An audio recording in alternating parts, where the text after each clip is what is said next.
Good day mga kadudong. Karon mga kadudong gusto ra nako i-share ang usa ka bag-ong chapter sa akong kinabuhi. Char. Ang magkahimong ninong sa usa ka bunyag dili ilalim nga buhaton pero ang kalipay ug pribilehiyo nga imong madawat nga mahimong ninong sa usa ka bata no, usa ka sagradong wapil nga maghatag og dako nga kahulugan sa imong kinabuhi mga kadudong. Karon mga kadudong is nata simbahan no, dire ni siya simbahan sa Katoliko sa Lupon, Davao Oriental mga kadudong. Kay karong adlaw mamahimo kitang ninong sa usa ka bunyag sa batang lalaki nga nganlan og Lardel Balagon Jr. or si Baby Yongi mga kadudong no. Kay isa man ta ikuhag ninong mga kadudong so ni aten jud ta sa iyahang bunyag mga kadudong og dakan ako mga kauban mga ninong og ninang dra mga kadudong kay kana karong adlaw pod mga kadudong di lang pod man si Baby Yongi ang gibunyagan ana that time na sila'y upat ka buok na mga kabataan nga gibunyagan karong adlaw mga kadudong no. So pagkahibalo na ako mga kadudong ikuha ko nga ninong naglibog ko sa una no, ako ba angay ani unsaon nako ni, pero sa pagkahuman sa ako mga pangutana nakasabot ko nga kini usa ka dakong pagsidungog nga nagsimbolo sa pagsalig sa ginikanan mga kadudong. Usa ka ninong or ninang mga kadudong dili lang usa ka seremonyal nga papel, kini usa ka sagrado nga responsibilidad sa paggiya og pagtabang sa imong inaanak sa iyang espiritual nga dalan no. Sa pagkahimong ninong mga kadudong, usa sa akong mga obligasyon mao ang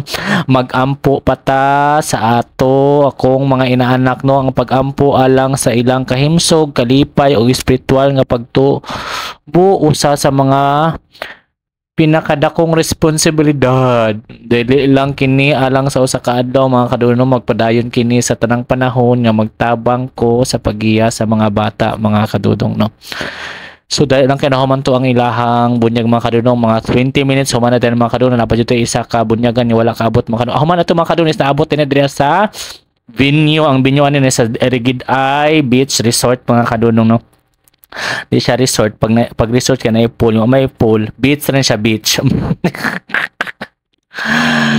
Kay diri ata mani udto mga kadudong, sa makita no mga kadudong is dako kay ang lechon 60 kilos mga kadudong og daghon pod ka sila mga bisita. Mo na magsugod na ang lamon karong adlaw mga kadudong, so makita na to ang mga tagsa-tagsa ka mga hulagway sa mga tao nga miambit og miduyog sa pagbautismo kang Baby Yongi mga kadudong no. Sa mo ni ang view sa ilang beach mga kadudong no, nindot kay ang dagat, init kaayo ang mga panahon ng mga kadudong no, pero is ganda. Daghan kayong salamat sa mga ginikanan ni Baby Yongi sa pag-invite og pagkuha sa ako ang ninong og kauban ako na mga ninong og ninang mare fare.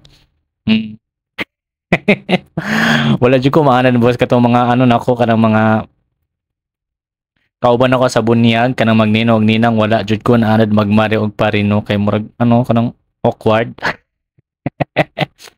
So mga makadudong no, og nagtagay mi aning bahelina no. Ano mong tanggira? Oy, grabe kay magtuyok no si Bibi. Si Baby girl, ninong pugkaan niya. So mahirap din tudlo akong yung mga ninungan mga kadudong no. Moni na po sila po dulaw na sila pa-contest po nga video okay mga kadudong, lingaw jo mga bata labo na tong nanambong lingaw pod kaayo mga kadudong. Salamat kaayo sa pagkaon og kami grabe na mo pagkabusugan no. Sa ulitin and congratulations kang Baby Lardel Balagon Jr. og welcome to the world of Christianity. Og mora man nakadudong nahitabo karong adlaw sa bunyag ni Baby Yongi. Thank you for watching and see you for my next video. Bye bye.